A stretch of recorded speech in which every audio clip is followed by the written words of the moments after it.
Welcome to the Economic Times Startup Dialogue, a precursor to the Startup Awards. The dialogues bring to you opinion and analysis on subjects impacting the startup ecosystem. The Economic Times Startup Awards is presented by IDFC First Bank. Thank you for joining us. Welcome to the Economic Times Startup Dialogue. The dialogue is a precursor to the Economic Times Startup Awards, instituted to celebrate the finest and the bravest who risked everything to launch a new enterprise. The Startup Dialogue highlights opinion and analysis on subjects impacting the startup ecosystem. In the first of the series, we will be discussing the ever-expanding role of Digitech in the financial sector. I take this opportunity to welcome Anurag Thakur, Minister of State for Finance and Corporate Affairs, Government of India, for the keynote address.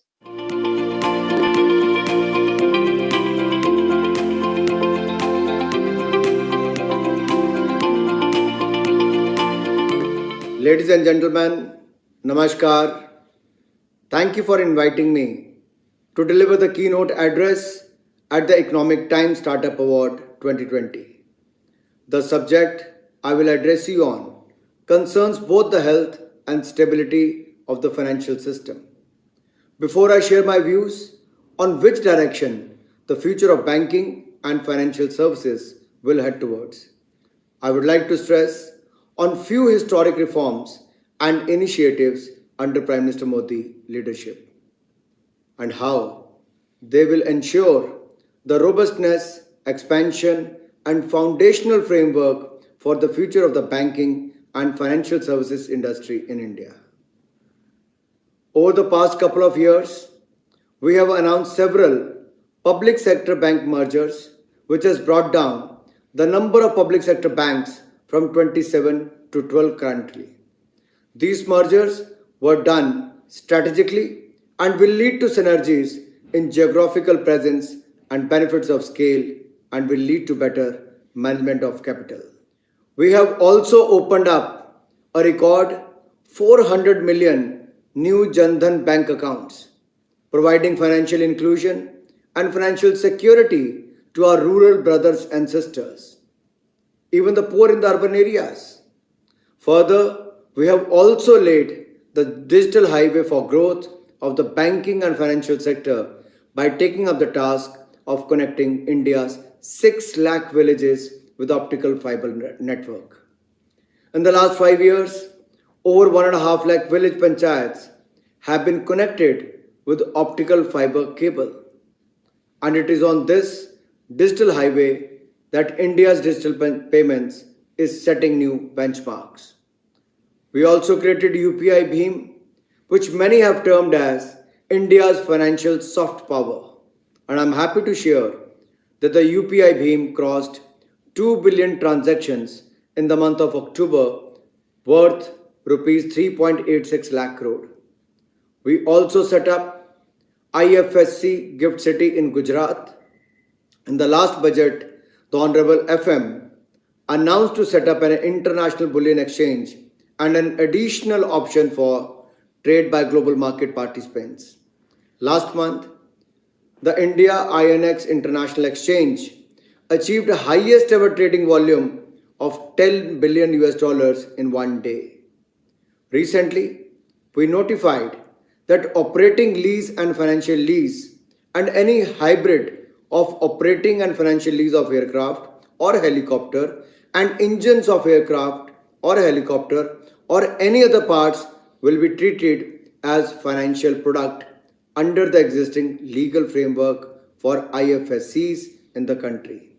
Further, we have also brought the Bilateral Netting of Qualified Financial Contracts Act 2020. This law will help banks optimally use or utilize capital and increase credit limits so as to enhance liquidity in the economy. It would free up capital, reduce hedging cost, liquidity needs for banks, primary dealers and other market makers. We also brought the Banking Regulation Amendment Act 2020. This permits the RBI to expand its regulatory control over the cooperative banks in terms of management capital, audit, and liquidation. This again is historic and will go a long way in checking banking frauds and crises, thereby protecting and safeguarding the money and the savings of the depositors. Moving on now to the issue of future of banking and fintech. History has shown that finance is often the first to embrace new technology and connectivity. From desktop to cloud, from internet to social media, from IT services to Internet of Things, we have come a long way in a short time. There is daily disruption in business. The character of the global economy is changing. Technology is defining competitiveness and power in the world, and it is creating boundless opportunities to transform lives. In the last 6 years of Modi government, banking and digital reforms have empowered the weak and brought into mainstream those who were on the margins. It has made economic access more democratic. So today, more than a billion biometric identities, more than a billion bank accounts, more than a billion cell phones give India by far the biggest public infrastructure in the world that is also shaping a billion new dreams. This is an opportunity, a market, and transformation unlike any other country in the world. In the future, perhaps sooner than we imagine, banking will be more intertwined in the lives of consumers than ever before. Accessing banking services anytime, anywhere, without the need to line up and become a reality a few years ago. The notion of banking will be that a smartphone in the palm of your hand for a sizable section of the young, digital, urban, and rural population. Personally, I feel millennials do not like waiting. Perhaps that's the reason they were the first to adopt payment platforms. My father's generation went from passbook to checkbook, while my generation went from checkbook to web banking. The millennials and youth are directly adopting app-based banking solutions and digital payment platforms. And there will be those who skip the traditional banks altogether and open their first account with a fintech platform. What's common about these fintech newcomers? They pick and choose a few banking services, and obviously, they choose the most profitable ones. Unlike the traditional banking system, which offers the full menu of services, this is an era the traditional bank must evaluate in order to compete. This is the era of artificial intelligence. And in the age of artificial intelligence or Atmanirbhar Bharat innovation, big data analytics will help us in efficient risk assessment and management. Along with the fraud detection algorithms, the banks can internally have a better assessment whether to lend to a certain borrower or not. Market analytics will offer a window into the opportunities for the banks on whether they should lend to a particular sector or not. Fintech can help assess NPAs and give insights into trends both sectoral and for the personal banking. In fact, in the India's context, there are 6 great benefits of fintech: access, inclusion, connectivity, ease of living, opportunity, and accountability. Digital payment platforms such as the UPI Bheem have already brought a rural revolution at the local Kirana shop and to the street vendors. In fact, digital payments have also ushered in an era of transparency and timely payments. Traditional banks will have to transform and evolve to keep pace with the digital revolution underway in India. Moving on, banking services will cater to every aspect of our lives. The two most important keywords for the future of banking and fintech are trust and security. The customer's trust will be in return for digital and financial security. If banks desire to remain gatekeeper of the funds in the future, they must guarantee sound advice, secure services, resulting in sincere trust. But one thing is clear: Those who earn their customers' trust and deliver timely services will be laughing their way to the bank for sure. Now, that leads me to an important question the innovators in the banking and fintech sector must deal with. Will people looking to invest and manage their assets trust artificial intelligence and virtual advisors? Especially in the Indian context, where we value human interface, will the absence of human touch affect our levels of trust in decision making? While there are those who are willing to take the 2-minute loan that the banking app offers, how many would be willing to invest in schemes simply on the advice of the chatbot or virtual manager? As I've seen during the pandemic time, what my children and how they used to connect with the class teacher with the physical presence, they are unable to do so with the digital classrooms. Now let me come to the personalized offers and financial products. Personalized offers and financial product promotions will be the future and preferred choice. Personalized banking solutions will no longer be the luxury limited to only the urban or wealthy.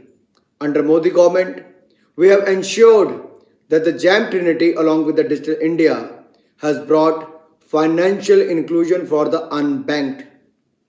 Personalized advisory shall no longer be limited to asset managers. They are already being replaced by chatbots, virtual assistants, artificial intelligence powered apps. The financial services industry will continue to be one of the biggest spenders on technology. Standard customization will change to personal customization. This is good. It will not only lead to better banking services but also cutting edge innovation. Banking jobs that are repetitive, rules based will eventually become artificial based or virtually by the next decade. I don't consider this as job loss, it's a job replacement. They will be replaced by those who can manage these back-end artificial intelligence based solutions, programmers and coders, cloud computing experts, big data analytics, etc. I also foresee the nature of the banking exams changing and the nature of specialized finance MBAs. Core courses like economics and accountancy and finance will have to include an aspect of fintech. The bankers of the future will be very different personalities, skill sets, and roles. The lines between who can provide financial services have blurred globally. It's no longer only the banks. A social media firm, through its messenger, allows you to transfer money. A messaging platform has integrated a payment gateway into their app. A travel app allows you to buy not only a ticket but also a travel and health insurance. An artificial intelligence powered car is updating your insurance company to lower your premium because you drive safely. A food delivery and a shopping app is connecting with your bank to offer you discount coupons and tracking how you spend apart from making you spend more. So they are keeping a track on you. An e-commerce firm has given student loans and even launched a market fund. Artificial intelligence powered chatbots that mimic human responses are looking to replace the customer service and the customer care call centers in the future. We may trust them with number crunching. Will the consumer trust them with financial investments?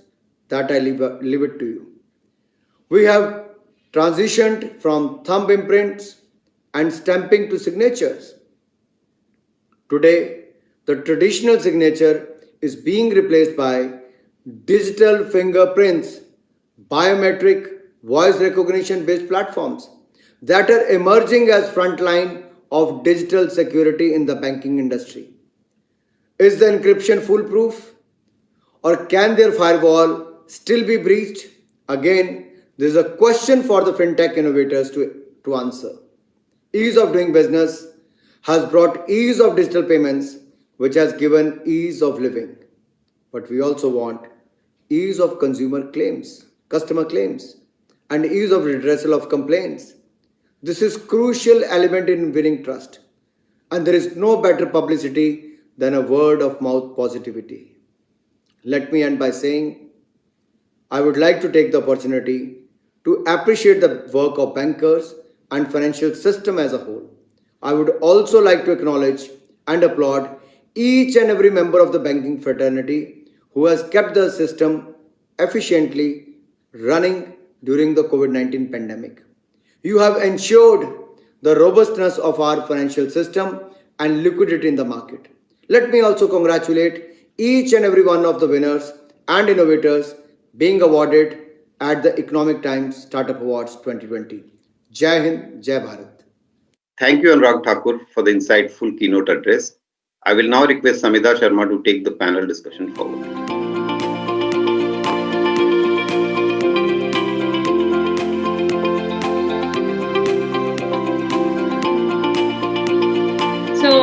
Hello and thank you very much for joining us here today. And we're kicking off today what is the first edition of the Economic Times Startup Awards Dialogues. This is in the run-up to the grand ceremony, which we will be hosting very soon, virtually, of course, to felicitate all our deserving winners of this year's Startup Awards. We wanted to kick off with a very interesting and eclectic set of panelists that we have here to discuss the ever-changing landscape in the fintech and the overall digital payments and banking sector. We're going to be discussing how digital technology would power the future of banking and financial services in India. And joining me today is four of veterans and leaders in their own in their own spaces. Sameer Nigam, who is the co-founder and CEO of PhonePe. Madhur Deora, President Paytm. There's Rajeev Ahuja, who's the Executive Director at RBL Bank, and Lizzie Chapman, who is the co-founder and CEO of ZestMoney. All of you guys, thanks. We're experimenting with this format to just create a little bit of buzz around, what has come about to become a very prestigious recognition in the startup and entrepreneurial ecosystem, the Economic Times Startup Awards. This year, unfortunately, we've not been able to hold the event, like many of you would know. But we wanted to discuss a few things which are important to the ecosystem. And as you all know, digital payments and fintech is absolutely at the center stage of that. So I don't want to waste any more time. I want to start off, by getting each one of you to give us your viewpoint on the multiple, regulatory changes, the launch of, WhatsApp and what happens to UPI sort of going forward. Amid all of the regulatory policy changes and the adoption of digital payments, and thanks to COVID, I mean, like Lizzie was mentioning, it has been a complete positive for the industry. Tell me, what is the, how does all of this sort of change the dynamics of the industry? And Sameer, you want to start by giving us, your viewpoint on all of the changes and the regulatory landscape amid the fierce competitiveness in the industry right now? Sure. Thanks, Samidha. I guess COVID just created such another artificial sort of boost for digital payments and digital banking overall as well, right? I think what's really happened is you're seeing unprecedented amount of new consumer trial as well as a lot of systemic issues propping up in terms of scale, outages. I mean, there's articles every day, right? Volumes on UPI doubling at a massive base, going from 1 billion transactions a month to 2 billion in the span of 4 months. I mean, that's just not normal.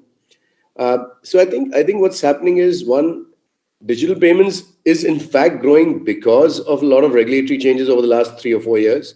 They have enabled one of the fiercest competitive environments I've seen in any industry. And I think we've seen this in telecom in the early 2000s, where suddenly, like, license on tap, everyone can play. And I think, again, we are starting to hear rumors of the regulator talking about banking licenses on tap, or finally for like new business houses, new age companies, payment banks being able to get a small finance banking license in 3 years, not 5. I think the licensing regime is getting more relaxed, which means there's more competition coming up, which in general is really awesome. I think one small change that came through during COVID, which went rather sort of wasn't talked about much, was the fact that the regulator said the licenses are now permanent. You don't need 3-year renewals on your wallets and your BBPOU license and so on. And I think that's a big relief, especially for early stage companies, because when you're new to the regulatory landscape, that's another sort of nose are just hanging. And okay, I have a renewal coming up. So I think we're moving towards digital, quote unquote, digital or fintech becoming mainstream. And I think the regulator's starting to treat us as such. More regulation, more oversight, but more rights.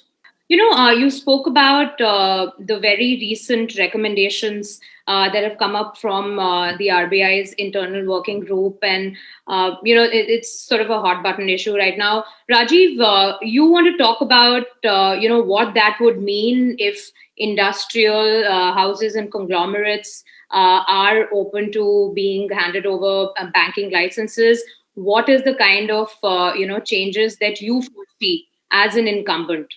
Yeah, so Samidha, I think there are many aspects to this which are not being fully fleshed out. So I think there are, I'd say, the whole governance around the financial and the non-financial business of a conglomerate needs to be understood and addressed.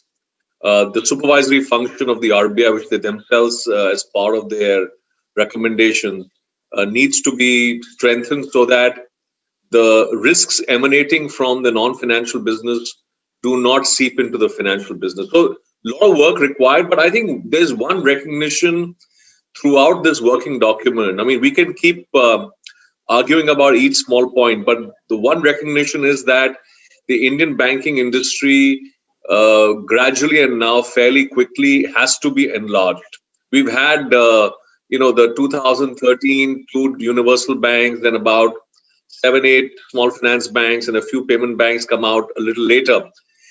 I think if you take a 10-year view, India will need much more banking capacity, a lot more banking capital. And I think the regulator and the market at large is sensing that you need better and better structured, better capitalized, and more modern, business model oriented banks. So whether the conglomerates get a license now, later, what the rules are, I think if you took a 3-5 year view, a lot of these things will actually get implemented in some fashion. So, which is good for the system because, few of us cannot just sit down and say it's all hunky dory. Fact is, India is still tremendously underserviced. I mean, we've done a lot in technology. We've done a lot because of the JAM initiative, but a lot of India is underserviced. And actually, banking is a vertical in India where supply begets demand. So if you have good supply, I think the demand will come in, and that itself will lead to a second, third round of requirements. So I see this as positive, notwithstanding, issues around point A, B, C. The fact that they've allowed larger stakes being held by promoters and by non-promoters is an admission that this is not a segment that can be financed by generally only retail. It has to have deeper pockets. So I think that's a step in the right direction as far as I'm concerned, Samidha. Madhur, I mean, you can talk a little about specifically Payments Bank. I mean, Paytm has a presence there. You can now sort of instead of 5, you have 3 years to sort of apply and become a small finance bank. It's not been a great success by any stretch of imagination. The entire experiment around payments bank per se. What are you making of the landscape that's sort of changing in terms of more regulation, and like Sameer mentioned, and we keep having this conversation that more and more unregulated entities and segments within fintech would come under the ambit of regulations. What do you make of it as a very key player in the fintech space? Paytm has seen sort of from the wallet stage to UPI payments bank. How are you sort of navigating through all of this? If you can take us through a little bit of that. Yeah. Thanks, Samidha, for having me on the panel. Excited to be here. Listen, put aside for a few minutes today, put aside COVID and put aside, what happened in the last 6 months or what's going to happen in the next 6 months. It's a very interesting time to be alive. It's a very interesting time for a lot of us to be in the prime of our working careers. I mean, if you just take a step back, about 7-8 years ago, we had this bet and this conviction that payments is going to come at the forefront of consumer interactions, right? And not just in the fintech space, just overall in consumer internet, right? That payments is not going to be one of the things which is an afterthought when you're doing something. It is going to be the forefront B2C journey between consumers and merchants, because that's an important one to solve. So that's the first insight. And the second one was that on top of the payments layer, you can build not just fintech, but also consumer internet, right? So fintech and consumer internet will become layers on top. And over the last 5 to 7 years, that's playing out. And it's not just playing out, it's playing out at an accelerated pace, right? Which is the true true proof of how strong an idea that is, right? That as we build bigger and bigger, there are bigger and bigger opportunities ahead of us, and there are faster growth opportunities in front of us. To the specific point of regulation, when we applied for Payments Bank, I clearly remember this. There was some debate, like there should be. But one of the sort of big principles of that was that if we want to have as much impact, and as a company, we're very ambitious about what we want to achieve in payments, financial services, consumer internet, merchant services, and so on, the regulator will, if you want to have that big impact, the regulator will have an interest in knowing what's going on, right, in your systems. If you're going to have 500 million customers, you're going to have 20 million merchants, if you're going to provide them payments, not just payments offering, but lending, deposits, insurance, wealth management, and so on, the regulator will have an interest, right? You may get some, licenses. There might be some experimentation. There might be some, which are in other countries they would call sandboxes. But eventually, the regulator will have an interest in whether 500 million people's money is being kept safely. Are they getting products that you're telling them they should be expecting? KYC, AML, money laundering, all of those things will be something that the regulator will pay an interest in. So that was kind of the big principle through which sort of got us to apply for the Payments Bank license. That if you want to have big impact, you need to sort of get yourself readied up anyway to do regulated businesses long term, right? On Payments Bank, at least our experience has been different. The premise of your question was Payments Bank have not been successful. We believe that Payments Bank has been very successful for us in two ways, right? In two main ways. One is that there's 60 million customers, 60 million customers who have opened Payments Bank accounts with us, right? And over 45 to 50% of them are active every single month, right? So I'm not talking about just getting a deposit, but actually using that payment bank to do some kind of transaction, right? So paying somebody either using UPI or using the debit card or coming to our app and making a money transfer. So 60 million customers in a period of 3 years, right? And 45 to 50% of them being actively using that account, I would say has been a success, right? And it's very early days, for example, video KYC to open a new payment bank account only came in India 6 months ago. Until then, 100% of our KYC was face-to-face. So now that this has been a bit of a success, there are multiple enabling layers that are getting built on top of that, which again could accelerate this innovation and this experiment. And the second thing I would say is that It allows us to provide a better customer experience, for example, for payments, for example, for lending, for example, for KYC, right? To give you an example, just a couple of days ago, I think Economic Times only reported this, that there was a failure rate of different payments banks, right? Now, of course, we work with all banks, right? So if you're using Paytm, UPI on Paytm, for example, or debit card on Paytm, you can use an instrument issued by any bank, right? But specifically to UPI transactions, Paytm Payments Bank had the lowest failure rate of any bank in the country, right? Now, that kind of innovation is useful to have infrastructure being built, of course, in the regulated world by a technology company, which allows UPI transactions to operate at the lowest failure rate in the industry and create a new benchmark for it, right? And we would obviously love it if all banks can start moving towards that rate. And of course, if we can continue to do a better job. So I think building regulated financial services, I'm not saying companies should be regulated just for the sake of it, but if you're having large impact, then building that in the regulated framework so that the regulator has this general comfort with what's happening to customers and merchants and on the platform, that's not such a bad thing, right? As the regulator is more comfortable, they will also push you for more innovation, and that is a core part of our journey. Lizzie, you want to come in and talk a little about the credit and the lending piece that's sort of integral to what you do, and talk us through how. I mean, you mentioned it's been an extremely busy time for you guys in terms of the sheer volumes that you've done. Tell me a little about consumer lending and what is the kind of digital innovation that is the potential to kind of instill confidence in the credit, market. I mean, it's gone through multiple debacles over the last couple of years. There is a lot of, it's extremely low on confidence. What are you doing to kind of get consumers to kind of come back? And what's the uptick that you've seen, which you just mentioned over the last 8 months or so in your business?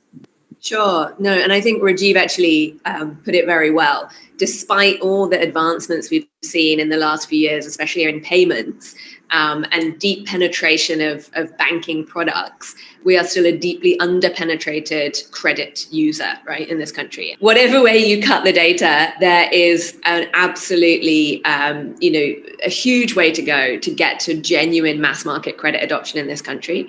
And what we think, and a lot of fintechs share the view, is that the traditional products, such as credit card and personal loan, are not the right way. Sameer, I wanted to come back to you. You briefly mentioned how UPI sort of led the path in terms of digital payments and the sheer adoption and the massive surge of numbers, the transactions we've seen over the last 6-8 months particularly.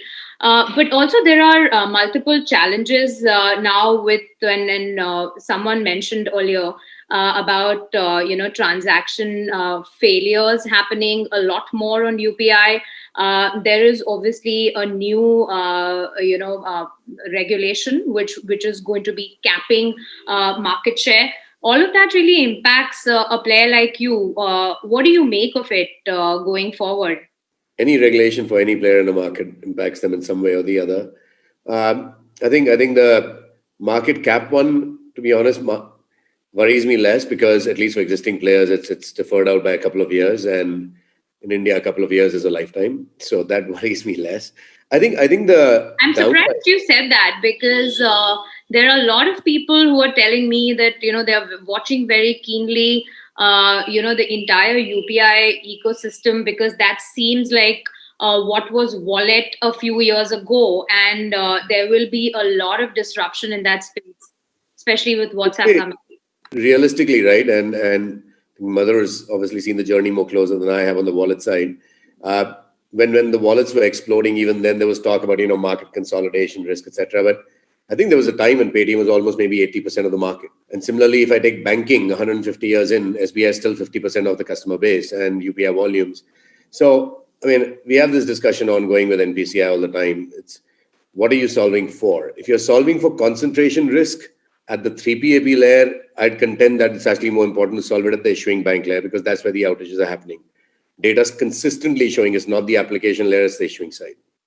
Second, if you're solving for players monopolizing it because of other external variables, like just dominant user base, existing dominant user base, capital, cashback, whatever it is, I think the market will play out. And what I meant by my comment was, I think the market 2.5, 3 years later will perhaps look nothing like it does today. And 3 years ago, also on UPI, it looked nothing like it does today. Right? It's been changing every year practically. And the fact that the market share is changing that frequently is testament to the fact that the system is vibrant. If I look at the top 4 or 5 players right now, like Amazon Pay snuck in the top 4, I believe, right now. They were not on the map for the last 4 years. They were playing a wallet play. WhatsApp is just launching. So there are new players coming in. I think I generally I don't have a problem on the cap side as much as I have a problem with things like zero MDR. I don't like zero MDR because it makes it unviable for a new startup like a PhonePe of tomorrow or a Paytm of tomorrow to enter and be viable all the way till it can get to the top. You just can't take $1 billion punt every time and say someone's going to invest so deep to then start making money. That's unnatural. I dare say if we knew that UPI has a zero MDR model when we were starting out, that our VCs would not have backed us. It just is unnatural. I think that's a problem. I think given that 10, 15 million Indians are adopting digital payments every month for the first time, success rates are imperative. That's the focus. So we should be talking about systemic risk in terms of BCP and uptime. I really welcome, by the way, there's again, little innocuous circular, but very important one that allowed wallets and payment aggregators to work with multiple escrows across banks for the first time. We saw the horrors of that when our sponsor bank went down in March earlier this year. We had 75 million customers, money locked in an escrow account, and they couldn't access it. That is ridiculous. So I love the fact that the regulator's taken a very, very progressive view. And I think we're learning together, right? I mean, it's easy to actually say that all the regulation should be perfect and all the market sort of forces should be defined well up front. Fact of the matter is, this is the only way it'll work. When there's this much interest in the market will evolve. I'm just happy that the regulator's moving as fast as they are as well. And not just RBI. We're working with the government on things like KYC Setu. There's a real need after the Supreme Court judgment to find an alternative to digital KYC. As Madhur said, video KYC is transformative in their space. Even for conventional retail banks, you need to find digital KYC alternatives. You need to find them for insurers. You need to find them for mutual funds. So I think we're moving in the right direction. I think regulation is moving in the right direction. I think on the governance side, they're becoming a little more prescriptive.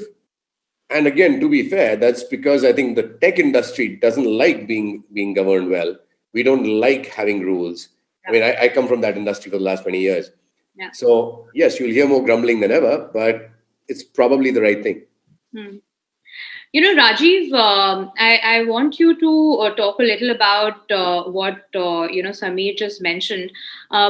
And we saw what happened over the weekend with HDFC Bank. This is the second time, and now the RBI has asked for an explanation in terms of why the bank is facing these tech issues.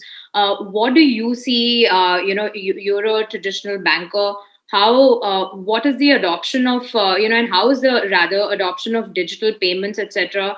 How are you dealing with the surge? How important is all of this to a bank like yours? So Samidha, I think outside of the events of the weekend, and we obviously don't know exactly what happened.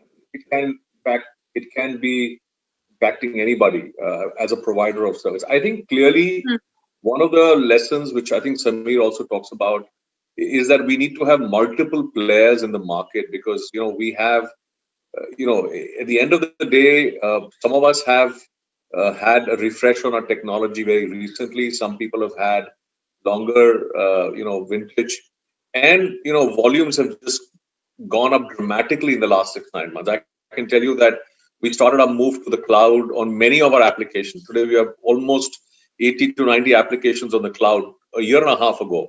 If we hadn't done that, I think the last 6 months would have been very, very problematic for us. So all of us are adjusting to a new reality, a new market where the slope of the curve is very high. And it's also a fact that many institutions with longer vintages. So it's not just a a kind of preserve of banks. Banks are always kind of looked as traditional, but there are also a lot of traditional tech companies which have outages, and actually have data thefts. We've seen many more of that happen in tech companies and so-called new age retail companies. So I think it's important that we all now not just point fingers and say you are new and I'm old and vice versa. Just recognize that this is a very important element in the expansion of the market, that customers need to feel comfortable and confident of dealing with us from a mobile phone or an app, etc. And therefore, the investments we make in technology infrastructure, the partnership APIs, the data security and use of data as well. I mean, these things now actually take a lot of our attention and time, as any institution should. So it's not just a bank or a non-bank. So I think these are things which are going to happen on the approach road to more and more digital consumption. I don't think anybody can stand up and say, we are proof, 100% proof from all this. It's not possible. We just have to continue doing it. And more importantly, the system should function. I think that's very important, that the system should not have one choke point, issuance side or on the control side or on the infrastructure side. And I think those are very important things, because individual institutions or providers will have a problem off and on. And some of that may be linked to, mobile connectivity. Right. How do you ensure that for the system as a whole, this does not become a downtime for the entire digital? That could be more disastrous than one institution having a problem. So we've been investing in anticipation, but I can tell you nothing has prepared us for the level of take-up which we've seen in the last 6 months. So we are scrambling now to continue investing. Yeah. And our anticipation is that this slope will continue being at a sharp degree. It won't revert. And actually, as long as many of us continue investing in this, the consumption will continue increasing. Right. Lizzie, if you can, come in and talk a little about the lending and the credit space. Now, that's again, there have been multiple events over the last couple of years, which has led to a lot of stress in that segment. You were talking about how, in fact, COVID has been a great positive for your business. How are you sort of instilling that confidence? What are you making of the entire regulatory landscape and the business aside? If you can just take us through that. Sure. Yeah. And actually, it's a very pertinent point at the moment, especially with the backdrop of this discussion of UPI and payments penetration and success that we've had. Credit is severely lagging, right? Whatever way you look at the data, we have less than 30 million households in this country who have access to formalized consumer credit in any format. And despite the kind of plethora of fintech stories and fintech startups you've been hearing about in the last few years, it's frankly a drop in the ocean. The type of volumes that we're collectively doing to service any type of customer demographic in this country is minuscule versus the size of demand. And so I think what we are seeing is a lot of great product innovation, some really fantastic bank tech partnerships coming up, but really we need a much bigger concerted effort to push that last mile credit distribution in a completely digital way. Now, COVID was a huge boom, I think, across the board. What we experienced was a lot of the bank and NBFC partners that we work with had typically seen their technology or fintech partnerships as an acquisition route, right? It was a way to acquire customers cheaply, efficiently, do a digital sign up. But what then happened was the customer on the back end had a very traditional experience of lending. It was still, paper-based processes, servicing based on, physical or phone call, and collections based on cash and feet on street, right? And what COVID has done brilliantly is a great wake-up call to the entire industry that actually we need to automate everything, right? KYC is just, the first step in a large and complex product journey. And so we see a lot of potential now for much deeper partnerships between banks and technology companies to genuinely build the right products for this digital ecosystem. And a regulator that's actually very understanding of that. So I think what you get from the RBI is a deep understanding of the world and what worked and didn't work in other markets. And you only have to look at, say, the Ant Financial IPO to understand the challenges of ambiguity. If you leave gray areas in a credit regulatory regime, it eventually will hurt players in that. And one of the lovely things about the framework we operate in is it's very black and white. Everybody knows who can do what. And that leads to actually a great delineation in these partnerships. Bank does X, tech does Y. And I think what that means is we will actually be able to scale more stably, albeit slowly, but more stably than in many other markets where regulators almost pitted technology against the bank when it came to credit. And that's not a sustainable, stable, and frankly, consumer-friendly way of building the ecosystem. So yeah, we're having a great time. And I think a lot of buy now, pay later, or any form of contextual credit providers are seeing huge surge in volumes. Obviously, some of it is just pick up from the fact that credit card issuance is down.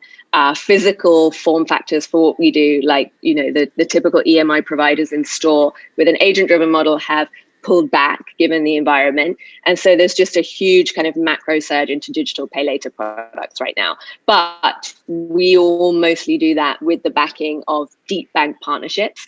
And for all of us to scale, we need that ecosystem to scale with us. Taking from that point about partnerships, Madhur, I want to get you on something which a lot of people in the industry are talking about. If you look at a Paytm and you have all kinds of services, you have a wallet, you're present on UPI, you're in the financial services space. You are now basically along with commerce. So how do you sort of look at competition which is coming through from global players, whether it is Google, Amazon, and now obviously the Reliance definitely wants to be in this space. There is massive competition, and it's all coming from big tech companies. So what's the road ahead for an independent player like you? Yeah, listen, I want to pull on a couple of points, right? One is clearly India is the last big internet market in the world. So it's not the next big, it's the last big internet market. So clearly there'll be competition. It will draw interest from all sorts of players, right? Global players, Indian players, and so on. So clearly it was clear not today, it was clear many years ago that India will be a heavily competed market. We've seen that in e-commerce. We've seen that in the way social media companies and others come into the market, and fintech, especially payments, will not be any different in terms of drawing interest from others. What I will say to the earlier point about partnerships and so on is that I did want to touch upon partnership and regulations, right? Which is the pace of change in technology in general, and especially in financial technology globally, including in India, is at the fastest it's ever been, and it will only accelerate, right? So I think the differentiator between companies that will be successful and that won't be successful are people who do not expect things to remain the same, right? So who are ready for partnerships to evolve, regulations to evolve, and frankly, technology to evolve. Not to mention consumer preferences. So I think it's getting ready for that pace of change, which is very important. Coming back to your point about foreign competition, technology curves globally require, listen, I have a lot of customers, can I sell them the next big thing, right? And that usually doesn't happen. If that happened, you remember 20 years ago, Microsoft had more customers than any company in the world, yet there's a Google. And then Google had more customers than any company in the world, yet there's a Facebook. And then you could say Facebook, yet there's a WhatsApp. So companies struggle to win the next big thing. Now, the one thing which is very successful in winning the next big thing is doing anti-competitive things, which in India, they're going to clamp down on pretty hard. At least that's the direction that we seem to be going in, right? And that was perhaps part of the reason why Microsoft could not win the next big thing. So I think as long as there's a level playing field, Indian companies, especially companies like us, have more than a fair shot of winning the next big thing, right? The one other advantage that we have, like I was saying earlier, of course, we have to be good at technology. We have to build great products for consumers and merchants. We have to take care of our consumers and merchants really well. We have to think about innovation. But the one other thing that we do think is a huge differentiator for us, especially against foreign companies, is our willingness to be regulated when we need to be. And the when we need to be is sort of defined, at least internally at Paytm, as when it can provide the consumer or merchant a better offering.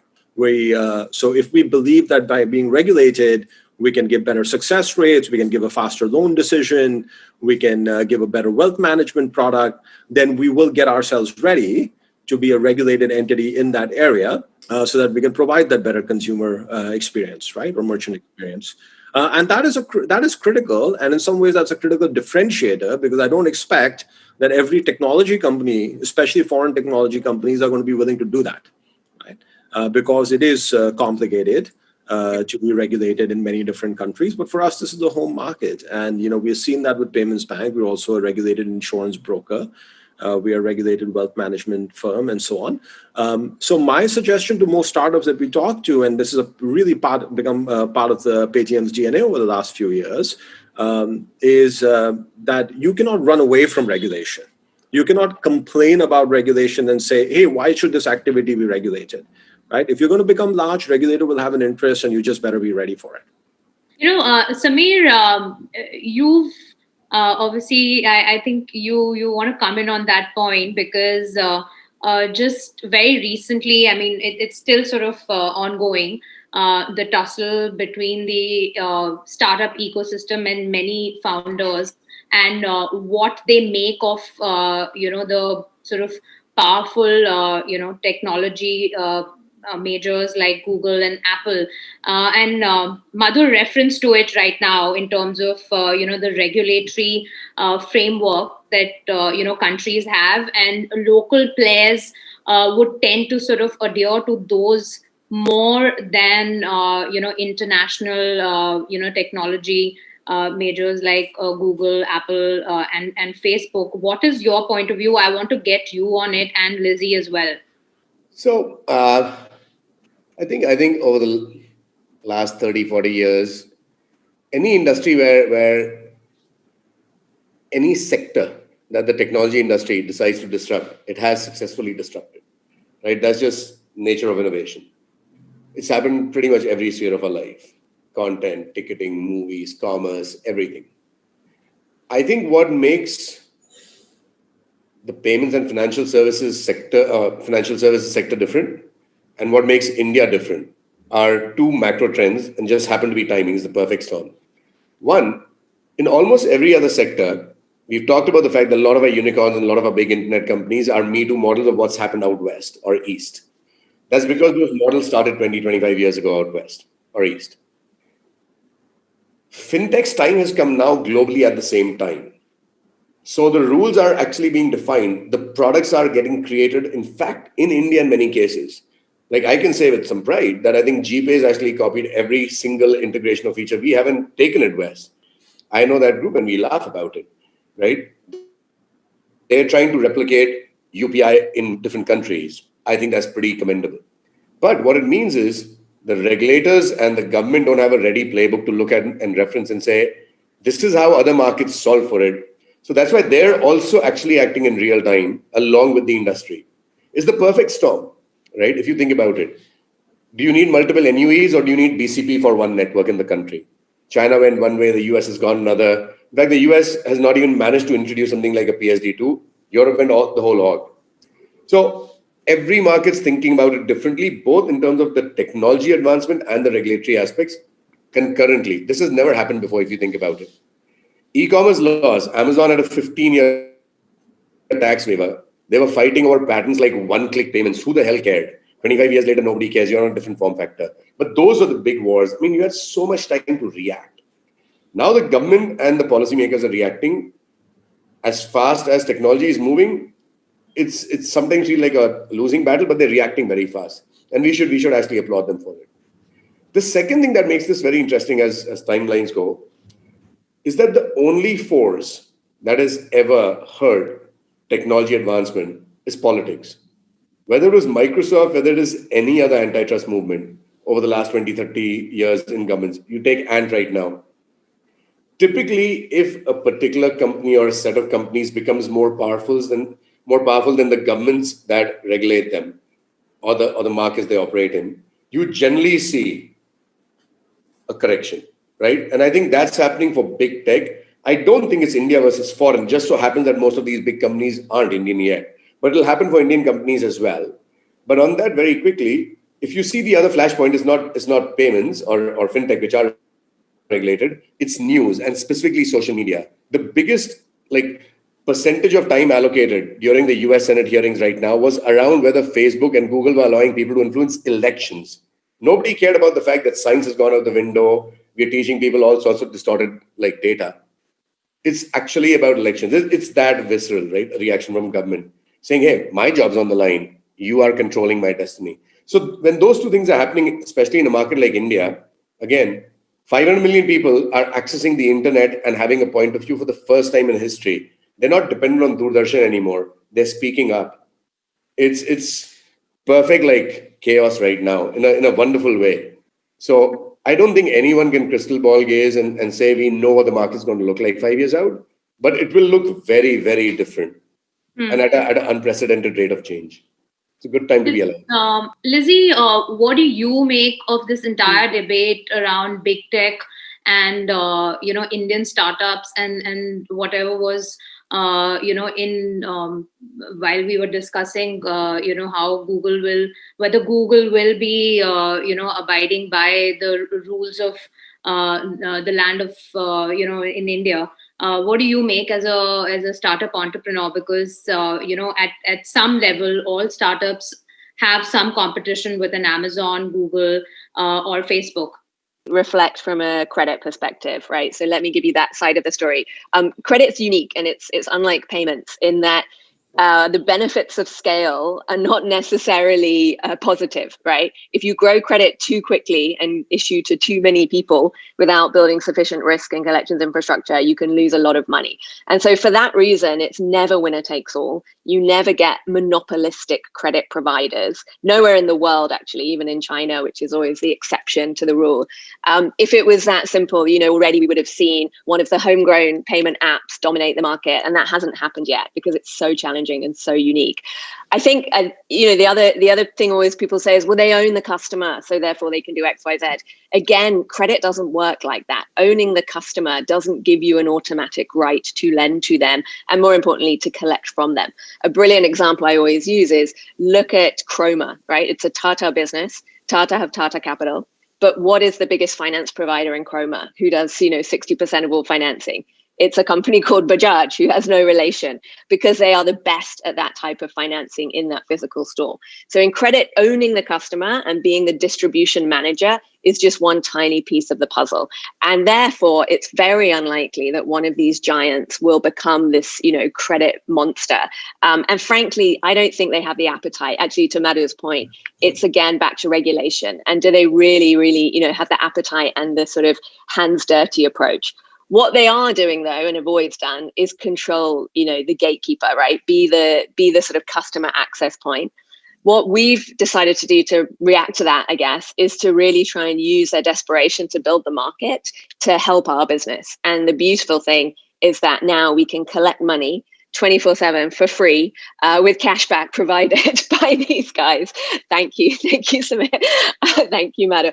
And it's phenomenal. It's a brilliant way to build a cheap ecosystem of credit for normal people. So we're trying to be frenemies, is that the word? Basically make friends with as many people as possible and assume that in the long run, the market will be so complex, so diverse, and so idiosyncratic that there is room enough for everybody company to play. I mean, honestly, even if Sameer or Madhur today said we want to lend to every single customer on our platform, there isn't enough capital in the country for that to be a feasible reality, let alone collections agents and risk underwriting models. So I think that's the beauty of credit. It really is a very idiosyncratic business. Right. Rajiv, I want you to talk a little about, I mean, while we talk of big tech, they're also trying to get into the space, when it comes to having NUEs, and they've shown interest. They want a seat at the table. I guess it gives them some policy clout. I mean, while Madhur and Sameer talk about how, some of these big tech giants would not be able to, sort of regulate themselves the way Indian companies do. What do you make of an NPCI rival in, some of these NUEs, which have obviously it's generated a lot of interest, not only with tech majors, but also Indian conglomerates and groups. And was this really needed? Was this required at a time like this? Samidha, there's an old saying in India, whenever there's licenses being given out, that's always at a premium. So Indians love licensed industries.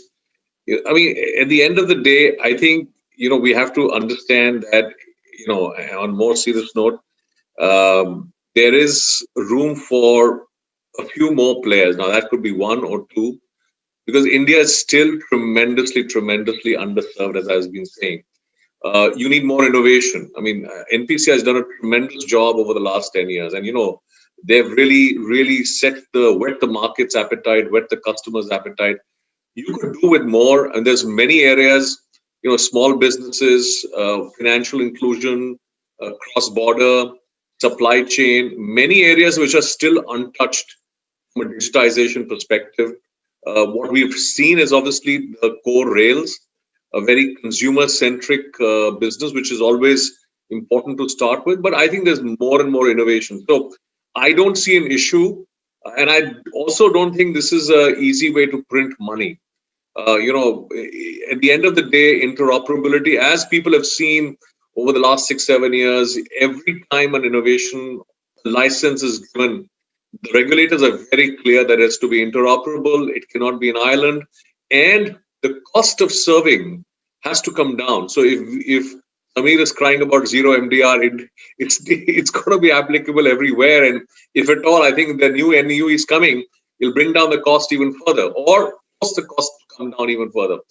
So I don't see this as a huge issue.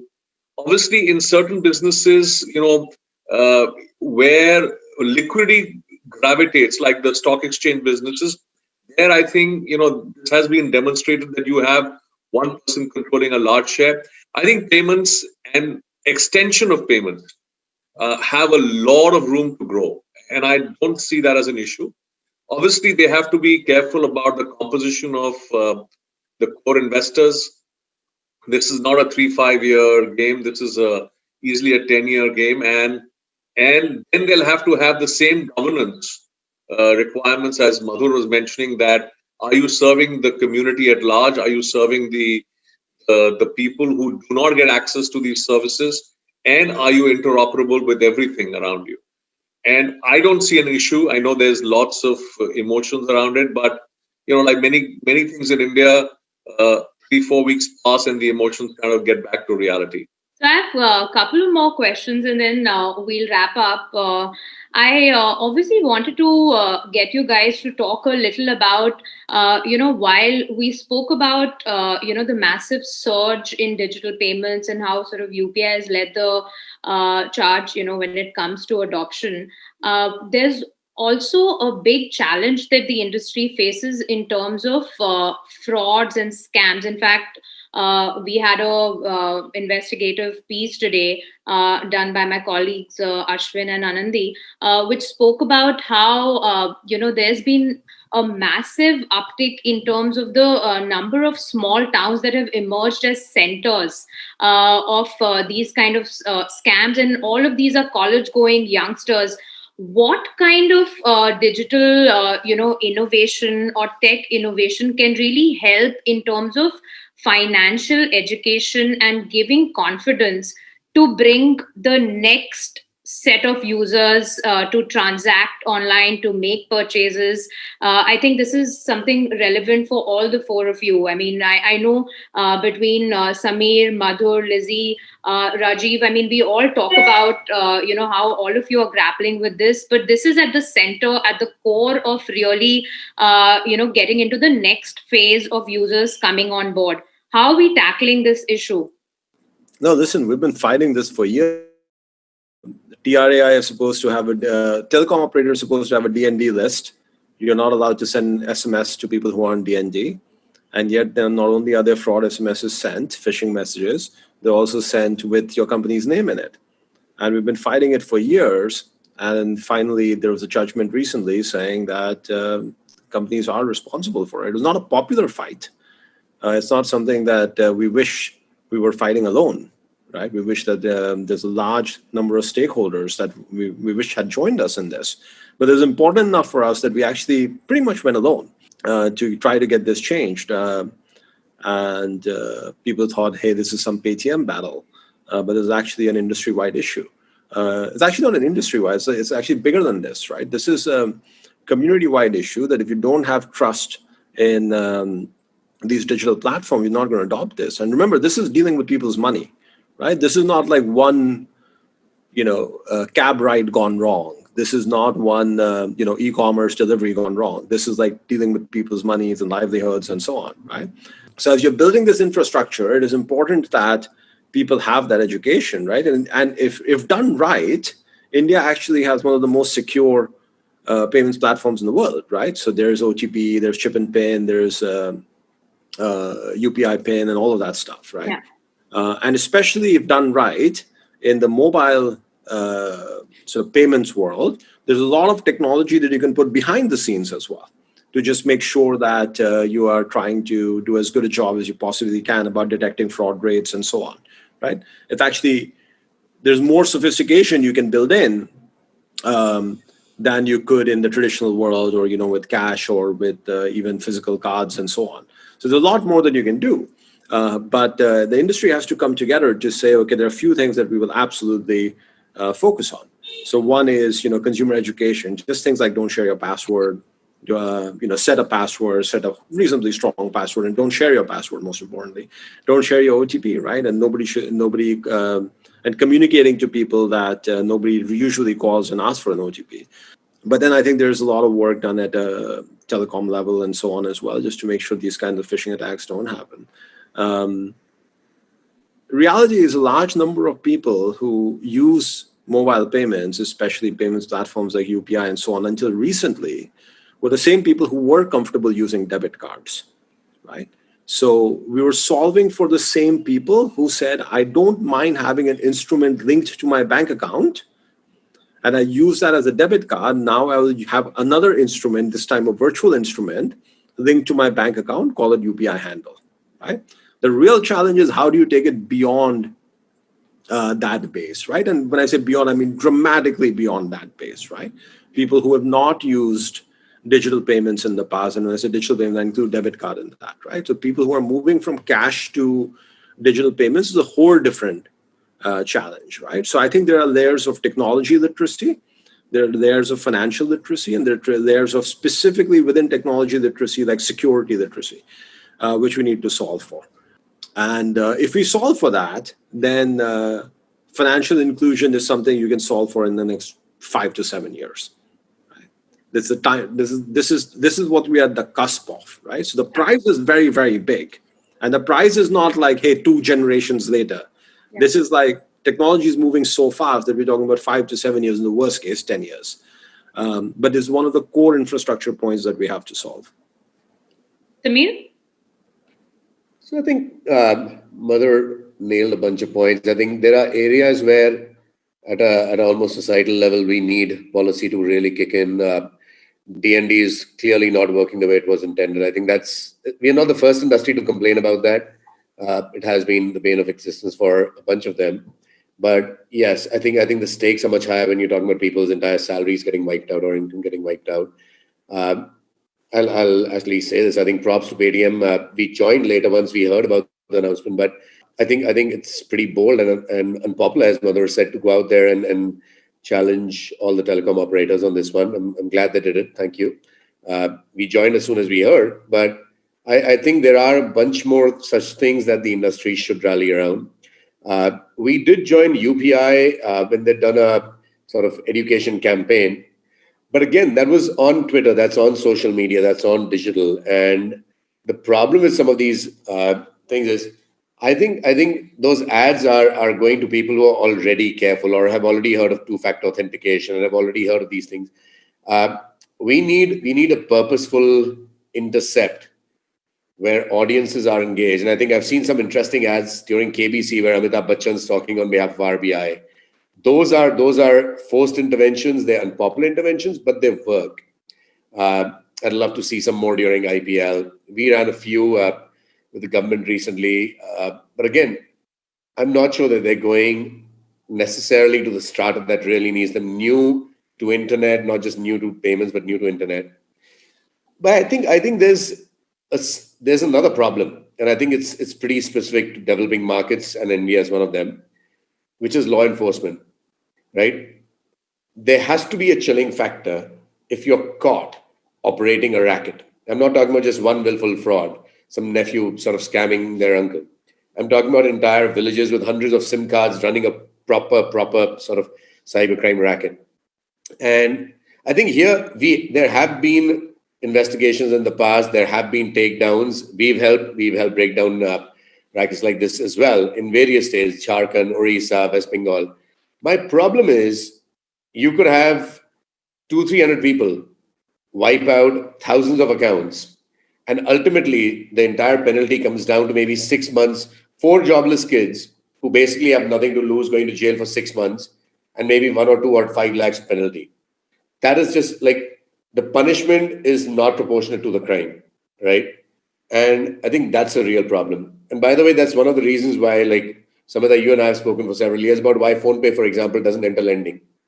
I don't think it has anything to do with product innovation. If product innovation could solve lending in India, I'd enter yesterday. In a market like India, when there's willful defaulters, especially if you go fully digital and there's no face-to-face, this is that one market where if I don't know the customer, people will scam you all day long because, again, it's free money. Once I have the money, there's not enough jails to arrest people who are willful defaulters. We really need to figure out what the new normal is going to look like, because in a fully digitized world where all the money is moving digitally, lending may still not open up. And I think that's when the regulator and the government start looking at this and saying, we need to introduce stricter punishment for people who are deliberately like introducing cybercrime. Lizzie, I think you can talk about it, and so can Rajeev, on the lending and the credit part, and how difficult it is, especially for you. Like Sameer mentioned, I mean, there is not much in terms of physical interface. Yeah, I mean, we don't get as exposed as cash lenders do. Obviously, for a fraudster, cash is always more exciting than, an e-commerce package that they have to resell. And we do have very sophisticated anti-fraud technology that we developed in our previous life over like 10 years. So we're in a good zone. But what we've seen in our industry, and exactly like the UPI guys are seeing, is a rise of effectively cybercrime. So as soon as a body of products gets popular, versions of that, hacked versions, will emerge, right? And there are probably some 200-300 completely fake lending apps in the App Store right now. And as a lending association, we put together a group of, the good guys, people like us that want to clean and help and educate customers, the Digital Lending Association.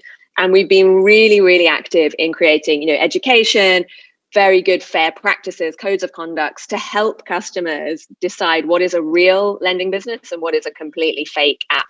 Unfortunately, exactly as Sameer says, the challenge is that there isn't any kind of cleanup mechanism that we can rely on. We can't depend on Google, we can't depend on the App Store to do its own self-regulation.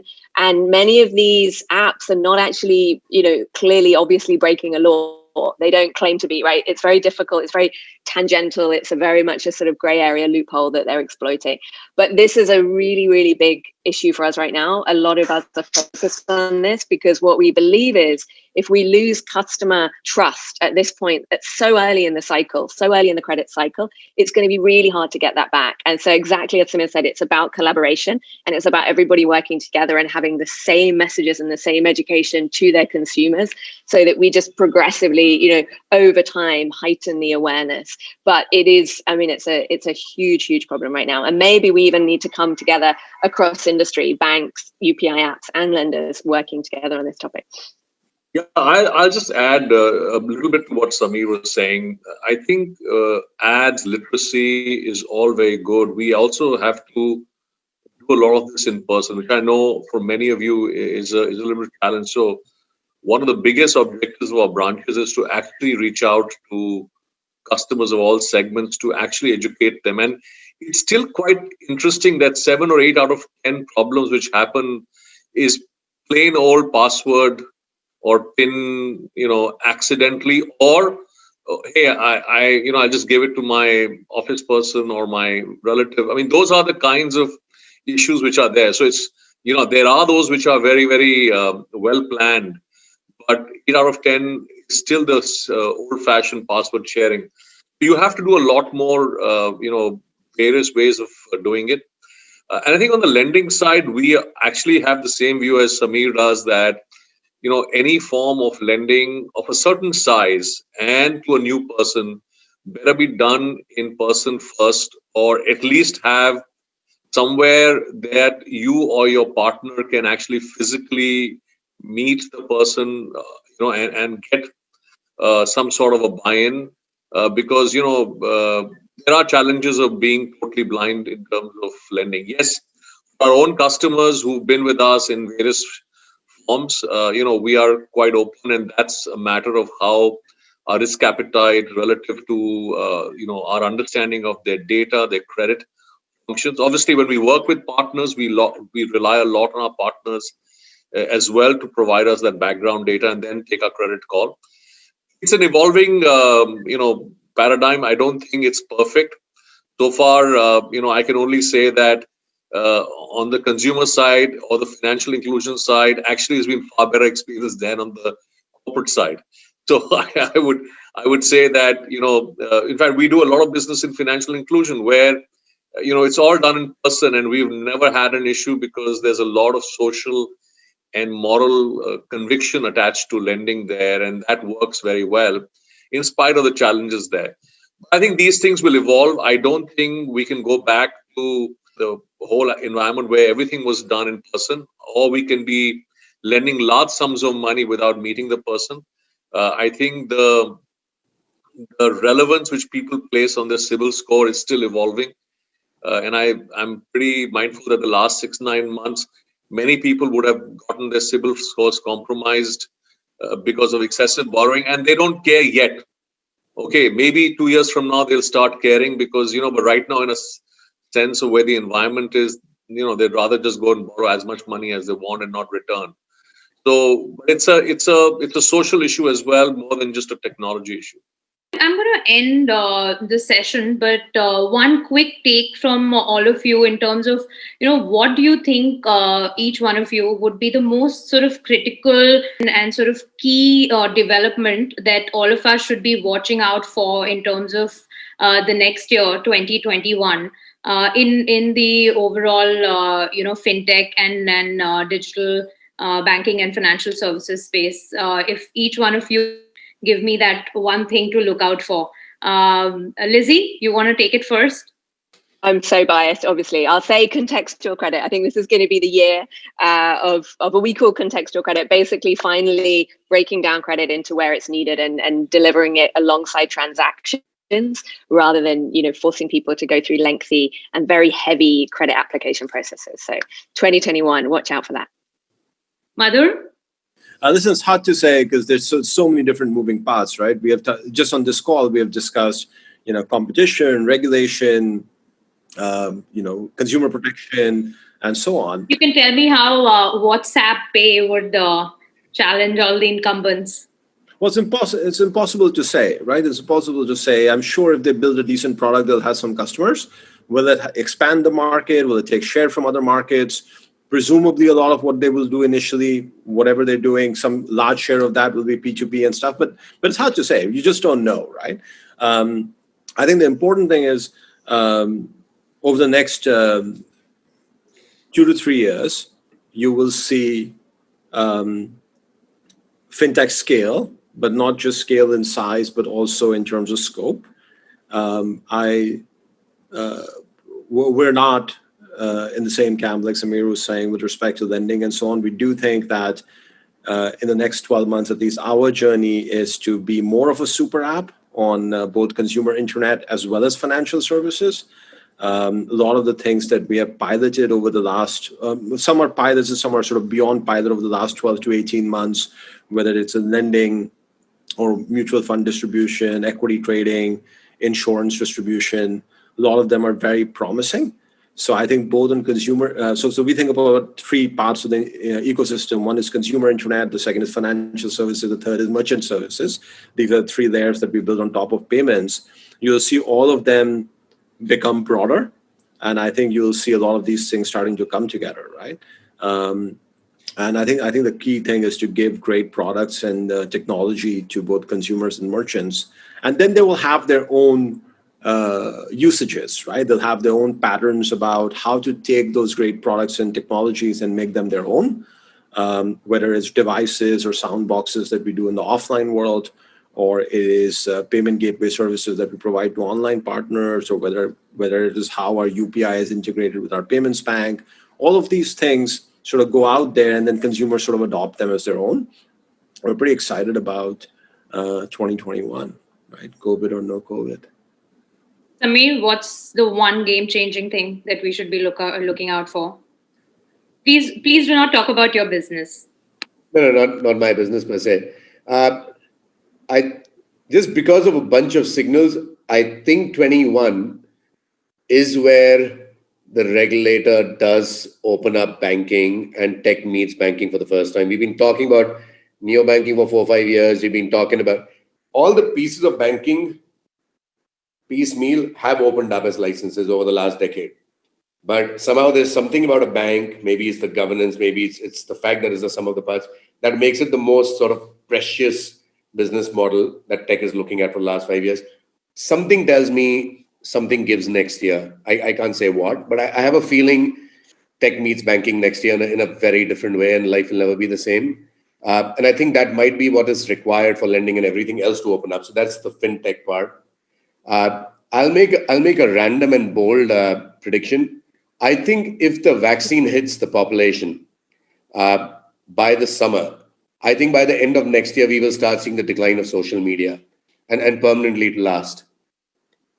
I think human beings have saturated their brains with irrelevant tweets and unuseful communication sitting in the households for a lifetime. And I think we will revert back to more meaningful, hopefully useful information exchange, and then chat with our loved ones as much as we need to. And I think social media is dead.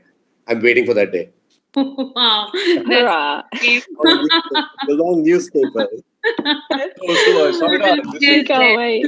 this is a Yay. All right. perfect entry for me. So Rajeev, it's a tough one now for you to top it. no. So I'm very clear.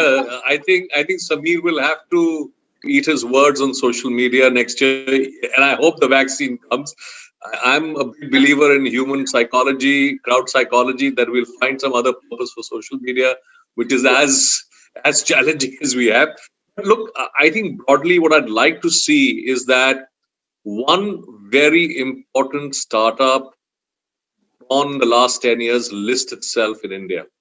If we can achieve that, I think giving legitimacy to the efforts of so many people here, so much of good creative work happening, if we can have in any sector. So I'm not saying just in financial services. It would be lovely if we have in financial services, but if one big startup were to list, I think that'll bring out many things, that actually it's possible to build businesses from the ground up without any promoter backing, being funded with professional capital, professionally managed, and yet find scale and eventually returns, cash flow returns. Because I think it also have a reverse feedback impact on new new fundings, both in the startup world, Series A, Series B.